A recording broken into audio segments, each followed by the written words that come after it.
Singapore ವಿಚಾರಕ್ಕೆ ಬಂದ್ರೆ they are the politicians are paid very well ಅಂದ್ರೆ ದೇ ಆರ್ ಪೇಡ್ ವೆಲ್. ಹೌದೌದು.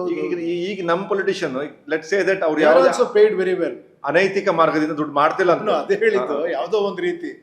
ಅದೇ ನಾನು ಹೇಳಿದ್ದು ಇವಾಗ ಅಂದ್ರೆ officially paid very well sir, ಬೇರೆ ರೀತಿ ಪೇಡ್ ವೆರಿ ವೆಲ್ ಅಲ್ಲ. ನಾನು ಅದೇ ಹೇಳಿದ್ದು ಇವಾಗ ನೋಡಿ, ಒಂದು ಗ್ರಾಮ ಪಂಚಾಯತಿಲಿ 4,000 ರೂಪಾಯಿ ಏನೋ ಕೊಡ್ತಾರೆ. ಓಕೆ, ಒನ್ ಟೈಮಲ್ಲಿ ಅದು ಮಾಡಿದ್ರು, ಏನೋ 3,000 2,000 ಒಬ್ಬ ಮೆಂಬರ್ಗೆ. ಸೊ ನನ್ನ ಪ್ರಕಾರ ಗ್ರಾಮ ಪಂಚಾಯತಿ ಅಧ್ಯಕ್ಷನಿಗೆ 1,00,000 ರೂಪಾಯಿ ಸಂಬಳ ಇಟ್ಟು 1,00,000 ಕೊಡಿ 25,000 ಕೊಡಿ. ಗ್ರಾಜುಯೇಟ್ ಆಗಿರೋ ಹುಡುಗನ್ ಇಲ್ಲಿ ಬೆಂಗಳೂರಿಗೆ ಹೋಗಲ್ಲ. ಅದೇ ಹೇಳಿದ್ದು ನಾನು ಹೇಳಿದ್ದು, ಆ ಒಂದು ರಿಫಾರ್ಮ್ಸ್ ಆಗ್ಬೇಕು ಅಂತ.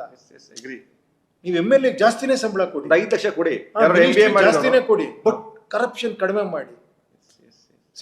ನಿಮ್ಗೆ ಚೈನಾದಲ್ಲೆಲ್ಲ ಅದೇ ಅಲ್ಲ, ಸಿಂಗಾಪುರಲ್ಲಿ ಅದೇ ಮಾಡಿದ್ದಂತಲ್ಲ. ಯು ಟೇಕ್ ಮನಿ, ಬಟ್ ಏನಂದ್ರೆ ಪನಿಷ್ಮೆಂಟ್ ಹೈಯರ್ ಲೆವೆಲ್ ಅಲ್ಲಿ, ವಿ ಪನಿಷ್ಮೆಂಟ್ ಅಲ್ಲಿ ಸರ್. ಈಗ ಹೆಚ್ಚು ಕಡಿಮೆ ಆದ್ರೆ ಹೈಯರ್ ಲೆವೆಲ್ ಅಲ್ಲಿ ಬಿಗ್ ಪನಿಷ್ಮೆಂಟ್, ಲೋಯರ್ ಲೆವೆಲ್ ಗಿನ್ನ.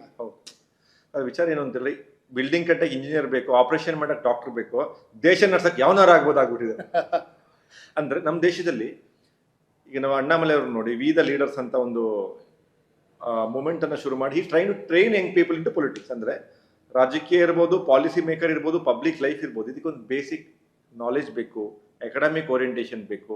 ಇಲ್ಲ ಕೇಳಿ, ಹಂಗ್ ನೋಡಕ್ ಹಂಗಾರೆ ನೀವು ಸಂವಿಧಾನ ಬರೆದವರೆಲ್ಲ ಬುದ್ಧಿ ಇಲ್ಲದೆ ಬರ್ದಿಯಾರ ಅನ್ಕೊಂಡಿದ್ದೀರಾ? ಇಲ್ಲ ಹೇಳಿ, ಅತ್ಯಂತ ಚಾಣಾಕ್ಷರು, ಮೇಧಾವಿಗಳು, ಪ್ರಪಂಚ ತಿಳ್ಕೊಂಡಿರೋರು ಅಂಬೇಡ್ಕರ್ ಅವರು. ಏನ್ ಹೇಳಿ, ಅವ್ರಿಗಿಂತ ಮೇಧಾವಿ ನನ್ನ ಪ್ರಕಾರ ಅದು ಎಷ್ಟೋ ಡಿಗ್ರೀಸ್ ಓದಿದಾರೆ ಅಂತಲ್ಲ ಅವ್ರು ಬರ್ದಿಯಾರಂದ್ರೆ ಎಷ್ಟು ಅದ್ಭುತವಾಗಿ ಬರ್ದಿಯಾರ ನೋಡಿ. ಅವ್ರು ಎಲ್ಲಿಟ್ಟಿದ್ದಾರೆ ಎಜುಕೇಶನ್, ಸ್ಟೀಲ್ ಫ್ರೇಮ್ ಅಲ್ಲಿ ಇಟ್ಟಿದ್ದಾರೆ, ಅಡ್ಮಿನಿಸ್ಟ್ರೇಷನ್ ಇಟ್ಟಿದ್ದಾರೆ. ಇಲ್ಲಿ ರೆಪ್ರೆಸೆಂಟೇಟಿವ್ ಆಕ್ಟ್ ಇದು. ಇಲ್ಲಿ ನಾವು ಅತಿ ಬುದ್ಧಿವಂತರ ಏನು ಯೋಚನೆ ಮಾಡ್ತೀವಿ, ಏನ್ರಿ ದೇಶ ನಡೆಸಕ್ ಒಬ್ಬ ಯಾರೋ ಡಾಕ್ಟರ್ ಬೇಕು, ಇಂಜಿನಿಯರ್ ಬೇಕು, ಒಬ್ಬ PhD ಮಾಡಿರ್ಬೇಕು. ಅಲ್ಲ, ಅಲ್ಲಿದ್ದಾರೆ ತಜ್ಞರ ಸಮಿತಿ ಇದೆ, ಅಲ್ಲಿ ಎಲ್ಲವೂ ಇದೆ. ಅಲ್ಲಿ ನೋಡಿ ಅಡ್ಮಿನಿಸ್ಟ್ರೇಷನ್ ಇಟ್ಟಿದ್ದಾರೆ. ಏನೋ ಅಂದ್ರೆ ನೀವು ಹೇಳ್ತೀರಾ common man of A village can have more wisdom ಅಂತ. ಅವು ಅಫ್ಕೋರ್ಸ್ ಇಲ್ಲಿ ಕಾಮನ್ ಸೆನ್ಸೇ ಬಹಳ ಕಾಮನ್ ಆಗಿ ಸಿಗದಿರೋದಂದ್ರೆ ತಿಳ್ಕೊಂಡ್ರವ್ರು ತುಂಬಾ ಜನ ಇದ್ದಾರೆ ನೋಡಿ. ಅವ್ರು ಎಷ್ಟು ಚೆನ್ನಾಗಿ ಇಟ್ಟಿದ್ದಾರೆ. ಇಲ್ಲಿ ರೆಪ್ರೆಸೆಂಟೇಟಿವ್ ಯಾರು ಬೇಕು, ಯಾರಾದ್ರೂ ಆಗ್ಲಿ, ಎಷ್ಟು ಚೆನ್ನಾಗಿ ಇಟ್ಟಿದ್ದಾರೆ. ಆಯ್ಕೆ ಜನರದ್ದು ಇರ್ಬೇಕು. ಮತ್ತೆ ನೀವು ಇವ್ನು ಹಿಂಗ್ ಓದಿದಾನ, ಅವ್ನು ಓದ್ದೇನೆ, ಅವ್ನು ಯಾರೋ ಎಜುಕೇಟೆಡ್, ಇವ್ನು ಯಾರೋ ಸಿಕ್ಕಾಪಟ್ಟೆ ಬುದ್ಧಿವಂತ, ಇವ್ನು ಯಾರೋ ಇದು ಮಾಡಿದಾನೆ, ಅವನ್ನ ಎಲೆಕ್ಷನ್ ನಿಲ್ಸ್ಬೇಕು ಅನ್ನೋದು ಮತ್ತೆ ಇದ್ರಲ್ಲಿ ದುಃಖದ ವಿಚಾರ ಏನಂದ್ರೆ, ಅಂಬೇಡ್ಕರ್ ಅವ್ರು ಕೂಡ ಇದೆ ಎಲೆಕ್ಷನ್ ಸೋತ್ಬಿಟ್ಟಿದ್ದಾರೆ. It's a historical fact. ಇರ್ಲಿ ಹಂಗಂತಲ್ಲ, ಅವ್ರು ನನ್ನ ಪ್ರಕಾರ ಗೆದ್ದಿದ್ದಾರೆ ಆಕ್ಚುಲಿ. ಅಂದ್ರೆ ಜನ ಸೋತಿಯಾರ ಅಷ್ಟೇ ಅಲ್ಲ, ಅವ್ರು ಸೋತಿಲ್ಲ ನನ್ನ ಪ್ರಕಾರ. ಅದನ್ನ ನಾವು ಕೆಡದಾಗ ಹೇಳ್ತೀವಿ ಅದನ್ನ. ಅಲ್ಲ, ಆಕ್ಚುಲಿ ಅಂತವ್ರು ಸೋಲೋದೇ ಇಲ್ಲ ನನ್ನ ಪ್ರಕಾರ. ಯಾಕಂದ್ರೆ ಅಷ್ಟು ಅದ್ಭುತವಾದ ಕಾನ್ಸ್ಟಿಟ್ಯೂಷನ್ ಕೊಟ್ಬಿಟ್ಟು ಎಷ್ಟು ಚೆನ್ನಾಗಿ ಇಟ್ಟಿದ್ದಾರೆ ನೋಡಿ. ಅಲ್ಲಿ ನಾವು ಅದನ್ನು ವಿಮರ್ಶೆ ಮಾಡ್ತೀವಿ ಮತ್ತೆ. ಇಲ್ಲ ಎಜುಕೇಟೆಡ್ಸ್ ಬರ್ಬೇಕು, ಇಲ್ಲಿ ಅದು ಬರ್ಬೇಕು, ಇದು ಬರ್ಬೇಕು ಅಂತ. ಇಲ್ಲಪ್ಪ, ಎಜುಕೇಟೆಡ್ಸ್ ಇಲ್ಲಿದ್ದಾರೆ, ಅಡ್ಮಿನಿಸ್ಟ್ರೇಷನ್ ಅಲ್ಲಿ ಇದ್ದಾರೆ, ಅಲ್ಲಿ ವಿದ್ಯಾರ್ಥಿ ಮೇಲೆ IAS ಎಲ್ಲವೂ ಇದಾವೆ. ನೀನೇನಿಲ್ಲ, ನೀನ್ ಪೋಸ್ಟ್ ಮ್ಯಾನ್ ಕೆಲಸ ಮಾಡೋದಿಲ್ಲ, ನೀನು ಹಾನೆಸ್ಟ್ ಆಗಿರೋನೊಬ್ಬ ಸಾಕಿಲ್ಲ ನಮ್ಗೆ. ಜನಕ್ಕೆ ಈ ಸಮಸ್ಯೆ ಇದೆ ಸ್ವಾಮಿ ಅಂದ್ರೆ ಅವ್ರು ಕೊಡ್ತಾರಲ್ಲಿ. ಸರ್, ದೇಶದ ಭಾರತ ಅಂದಮೇಲೆ, ಕರ್ನಾಟಕ ಅಂದಮೇಲೆ ಹಲವಾರು ಮಹಾನ್ ನಾಯಕರು ಬಂದಿದ್ದಾರೆ.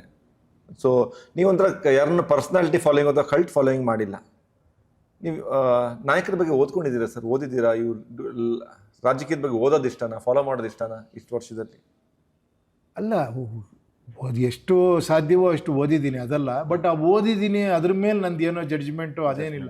ನಾನು ವಾಪಸ್ ಬಂದ್ರ ಮೇಲೆ ನನಗೆ ಓದೋದು ತುಂಬ ವಿಷಯಗಳಿದ್ದಾವೆ. ರೋಡಲ್ಲಿ ಹೋಗ್ಬೇಕಾದ್ರೆ ಸಿಕ್ಕಾಪಟ್ಟೆ ವಿಷಯಗಳು ಸಿಗುತ್ತೆ. ಏನು ಹೇಳಿ, ಒಂದು ಸ್ಲಮ್ ನೋಡಿದ್ರೆ ವಿಷಯಗಳು ಸಿಗುತ್ತೆ, ಒಬ್ರು ಬದುಕು ನೋಡಿದ್ರೆ ವಿಷಯಗಳು ಸಿಗುತ್ತೆ, ಒಂದು ಹಾಸ್ಪಿಟ್ಲ್ಗೆ ಹೋದ್ರೆ ವಿಷಯಗಳು ಸಿಗುತ್ತೆ, ಒಂದು ಸ್ಕೂಲ್ಗೆ ಹೋದ್ರೆ ವಿಷಯಗಳು ಸಿಗುತ್ತೆ.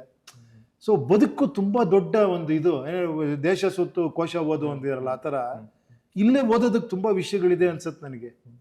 ಸರ್, ಯಾರು ರಾಜಕೀಯ ನಾಯಕರನ್ನ ನೋಡ್ಬಿಟ್ಟು did you ever idealise them or admiration ಮಾಡಿದ್ದೀರಾ? ಇಲ್ಲ, ಆ ಟೈಮಲ್ಲೆಲ್ಲ ನನಗೆ ಅವಾಗ ಕಾಲೇಜ್ ಓದ್ಬೇಕಾದ್ರೆ ಇದೇ ಒಂದು ಇದಿತ್ತು ಆ್ಯಕ್ಚುಲಿ. ಆ ಲೀಡ್ರು ಅವ್ರೇನೋ ಮಾತಾಡ್ತಾರೆ, ಬಂದು ಏನೋ ಮಾಡ್ಬಿಡ್ತಾರೆ. ನೀವು ಈಗಿನ ಜನರ ಥರ ನೀವು ಎಕ್ಸ್ಟ್ರಾ ಇಂಪ್ರೆಸ್ ಆಗಿದ್ರಿ? ಇಲ್ಲ, ಅದು ಸಹಜ ಅಲ್ವಾ. ಅವಾಗ ಆಮೇಲೆ ಅನ್ನಿಸ್ತಾ ಬಂದಿದ್ದು, ಏನಿದು, ಏನಕ್ಕೆ ಮೋಸ್ಟ್ಲಿ ಇರ್ಬೋದು ಅವ್ರಲ್ಲಿ ಒಳ್ಳೆ ಇದಿರ್ಬೋದು, ಬಟ್ ಅವ್ರ ಕೈಲಿ ಆಗ್ತಾ ಅದು ಜನನೂ ಹೇಳ್ತಾರೆ. ಇಲ್ಲ, ಅವ್ರಿಗೆ ತುಂಬಾ ಒಳ್ಳೆ ಉದ್ದೇಶ ಇದೆ, ಬಟ್ ಬಿಡ್ತಾ ಇಲ್ಲ ಇವರು. ಯಾರು ಬಿಡ್ತಾ ಇಲ್ಲ ಅಂತ ಹೇಳಲ್ಲ, ಈ ಸುತ್ತಮುತ್ತಲವ್ರು ಬಿಡ್ತಾ ಇಲ್ಲ. ಚೆನ್ನಾಗಿದ್ದಾರೆ, ವ್ಯವಸ್ಥೆ ಸರಿ ಇಲ್ಲ, ಇವರೇ ಹೇಳ್ಕೊಂಡು ಸಮಾಧಾನ ಪಡ್ತಾರೆ. ಅಣ್ಣ ಸೂಪರ್, ಅಣ್ಣ ಸರಿ ಇಲ್ಲ, ಏನೋ ಸರಿ ಕಾಣಿಸ್ತಾ ಇಲ್ಲ. ಅದು ಅಣ್ಣ ಸಿಸ್ಟಮ್ ಸರಿ ಮಾಡಕ್ ಮಾತ್ರ ಆಗ್ತಾ ಇಲ್ಲ ಅಷ್ಟೇ. ಅಣ್ಣ ಸಿಸ್ಟಮ್ ಸರಿ ಮಾಡಕ್ ಬಂದ, ಅಣ್ಣನೇ ಜಾಮ್ ಮಾಡ್ಬಿಟ್ರು. ಇಲ್ಲ ರೀ, ಜೊತೆಲಿರೋ ಸರಿ ಇಲ್ಲ ರೀ ಅಂತ. ಅಣ್ಣ ಒಳ್ಳೆ ಜೊತೆಲಿರೋರು ಸರಿ ಇಲ್ಲ. ಈ ಸಲ ಓಟ್ ಹಾಕಿ ನೆಕ್ಸ್ಟ್ ಇಂದ ಅಣ್ಣ ಬದಲಾಗ್ತಾರೆ. ಪ್ರಜೆಗಳಿಂದ ಪ್ರಜಾಕೀಯ, ಪ್ರಜೆಗಳಿಗಾಗಿ ಪ್ರಜಾಕೀಯ, ಪ್ರಜೆಗಳಿಗೋಸ್ಕರ ಪ್ರಜಾಕೀಯ, ಮಟ್ಟ ಹಾಕಲು ರಾಜಕೀಯ. ನಮ್ಮಿಂದ ನಮಗಾಗಿ